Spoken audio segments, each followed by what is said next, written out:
Here tonight is one of the stars of Love in Harmony Valley. Welcome to the program, Eric Hicks. Thanks, Andrew. Glad to be here. We're glad that you're on the show. So you are one of the stars of Love in Harmony Valley, which is playing on Super Channel throughout this entire month and is also available streaming and on demand through Super Channel. For people who don't know about it, tell them what the film is about. It's about a young man who his sister gets in an accident, and so he has to uproot and quit his job in Silicon Valley and move back home to take care of his sister. But there was a huge betrayal with her best friend, and so drama ensues. But in the process of taking care of his sister, he needs something to do with his time. And so the town that he's from is under a bit of a restructuring. The mill closed down, so a lot of jobs have been lost. So he devises a plan to revitalize the town by opening a winery and basically creating a whole new town revitalization project. But in order to get that done, he needs help from his sister's friend who betrayed in the first place. So that's how they get you. The conflict ensues.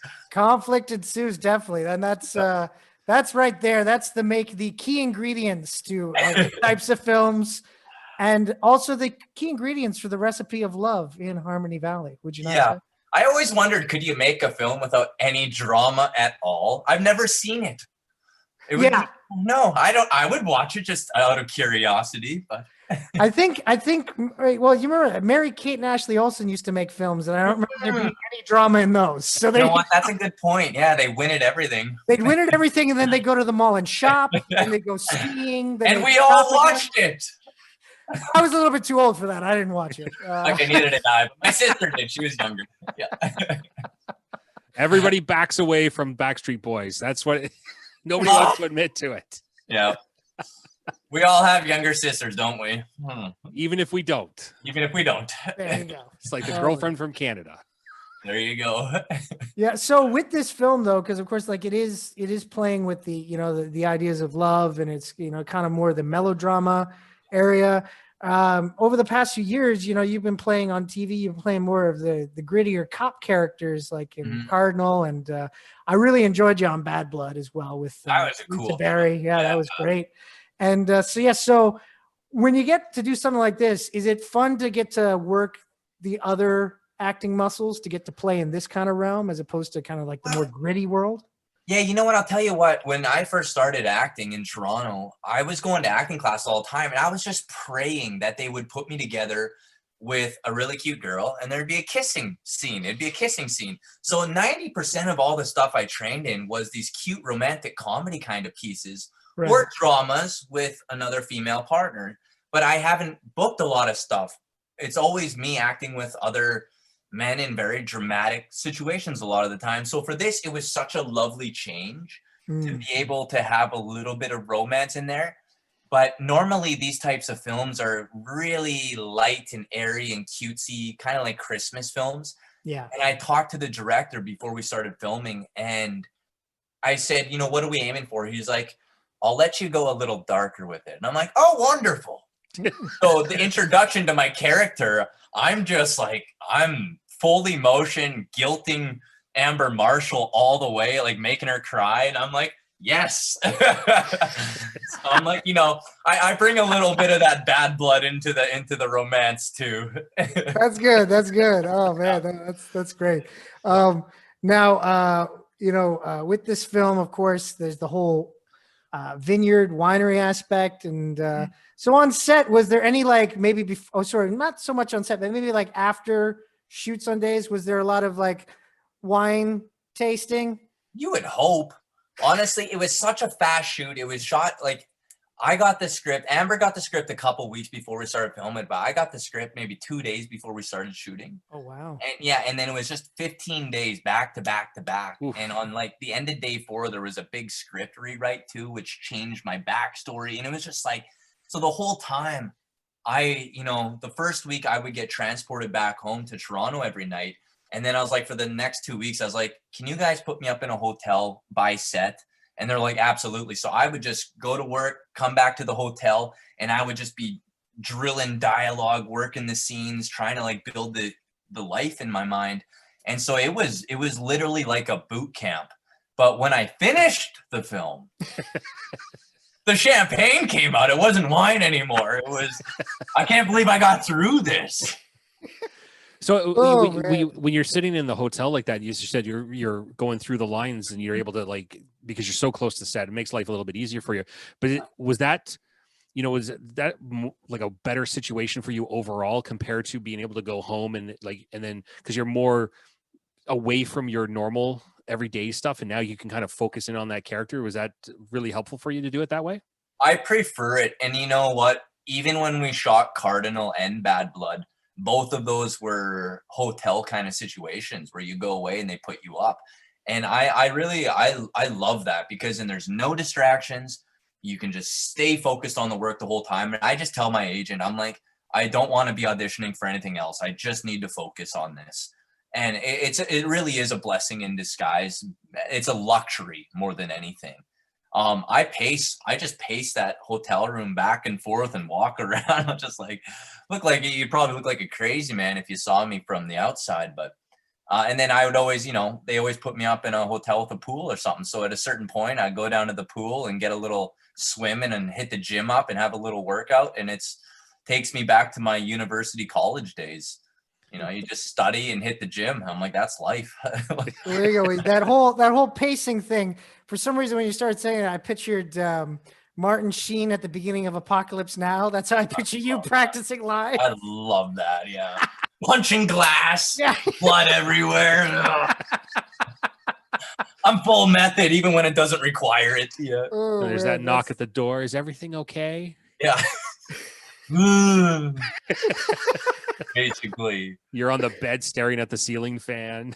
Yeah, exactly. I think of Heath Ledger, he used to have a bunch of clips. He'd be in hotels and he'd make these little short films. And I was like, I found myself like doing that too. I was like, when I'm done, delete.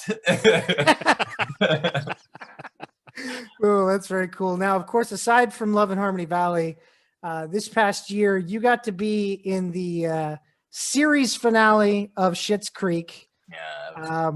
And so, it's a nice part. You play masseuse. It's a quick little scene. But do you have like since that's aired, do you have anybody coming up to you on the street and being like, hey, it's the guy that jerked off Dan Levy? All my friends and family, they won't say anything. They'll take a screenshot and they'll just send it to me with no comment at all. And I won't respond. I just leave it at that. But it was like, it's just people that know me. But I got a lot of new followers on Instagram, and I'm looking at who all these new followers are, and it's all gay men. They're all thinking maybe they could get a little massage too. But it was, man, that was a cool little trip, because they weren't sure. Everyone was curious, who's going to be the guy to give Dan a happy ending. And so it was the talk, and it was one of those days when I showed up on set, the entire cast was there, and it was all the managers and everyone's managers. It was just like, it was a full packed house. And so I got to meet everybody that day. And, Eugene Levy, I went over to him, and I thought it was his uncle who was my accountant, but it's his brother. And so, we were just cracking jokes like that. And it felt like instantly I was in. I had a lot of sideway connections into that world. And so it was just a heck of a good time, but the pressure was on. Everyone's like, we're all going to be watching from Video Village. And so we rehearsed it in a closed set. We all went to lunch, and then after lunch, we went to film it. And it's all fake set walls built up on, scaffolding, 2x4s, whatever, with no roof on it. And so the sound just travels right out. And so after every take, they actually cut a big part of the ending where I'm putting my hand on his inner thigh and like giving him one. And so after every take, you can just hear people giggling and howling, laughing on the other side of the walls. And everyone afterwards is like, that was really funny. I'm like, thank God. I'm like, but I just tried to play it as straight as I could, And my roommate went to school for massage therapy, so I got some routines from him. I was like, I'm going to treat this as professional, and then you won't think of anything of it watching the scene until the ending. And I'm like, okay, there's your little clip. Yeah, perfect. Yeah, Nice. It was cool. Yeah, no, it was such a great show. Although I got to ask you, Eric, about what you're drinking out of there. That's quite the Yeah. You mug. know what? Regular coffee mugs aren't big enough for my tea, so I just use a measuring cup, and it's got a nice handle on it, and it's really done me well. It does have a very sturdy handle. Yes. It's got a great handle. It's awesome. I thought it was a measuring cup because I was seeing the top edge of it, and I was like, "Is that a measuring cup?" So I had to ask because that is my wife. She loves tea and having a big mug. It's a big part of it. I never thought of using a measuring cup though, because then you know exactly how much tea you're making. Yeah. Oh, I really thought Green was going to say my wife really loves measuring cups, and I'm like, okay, that's weird. We got a whole collection of them. Yeah. Oh man, so I heard that when you were a kid, that your mom, when you guys went to the video store, would only let you rent movies that had Brad Pitt or Tom Cruise in them. Yeah. It was a thing. My mom had the biggest crush. Go ahead. Yeah. No, I was just gonna say. So it's like, so I was gonna ask. She had a big crush on them. I tell you, I think it had a huge subliminal influence in my life because growing up, you know, if that's the image that your mom puts out there that she admires and looks up to, then you put that kind of in your life as a pedestal. And I remember going to the beach with my family when I was maybe 9 or 11 years old, around there.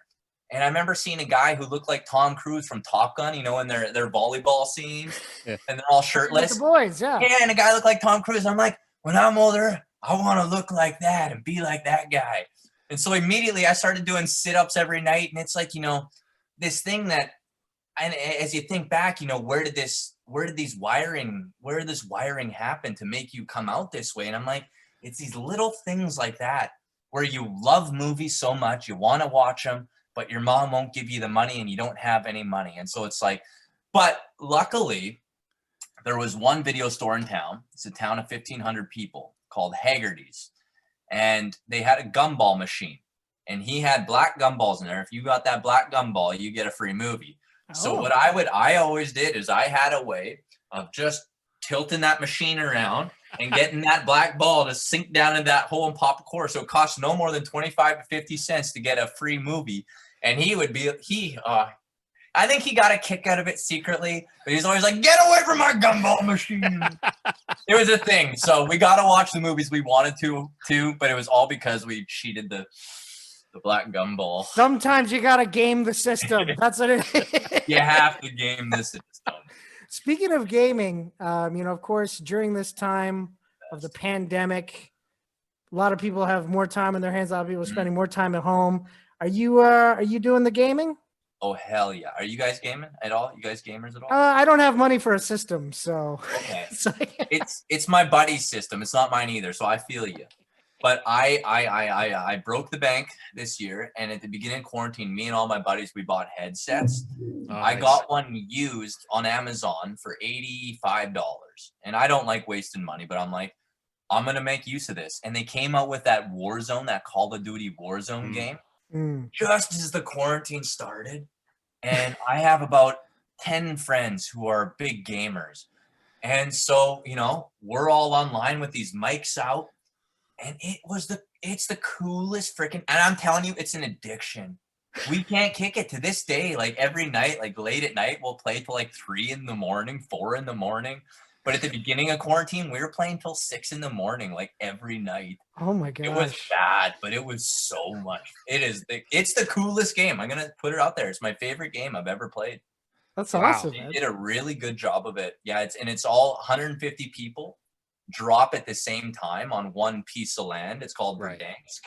And it's just last man standing wins. And it's competitive. It's, you know, guys who want to win all around the world. And I like competition, so. Nice. There you go. Well, that's a good way to spend an evening, definitely. Oh my God. And a morning, apparently, as well. Yeah. And a morning. And an afternoon. Yeah. Yeah. Too much gaming. Oh, I'm looking forward to things going back to normal again. Yeah, I think we all are. Definitely.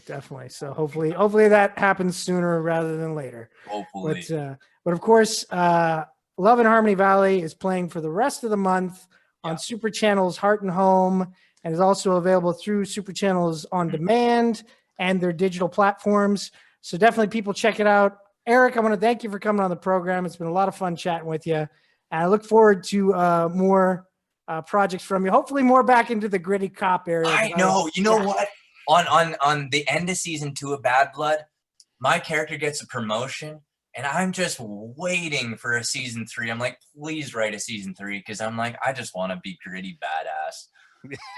Selling drugs and guns and money. I'm like, yeah, please. Yeah, no, totally. Well, I hope so too, because I love that. I especially love season 2. Yeah. Yeah, definitely, man. Well, it was great talking with you. Have yourself a great night, sir. Awesome. Thanks, Andrew. Thanks, James. Appreciate that, guys. Welcome. See ya.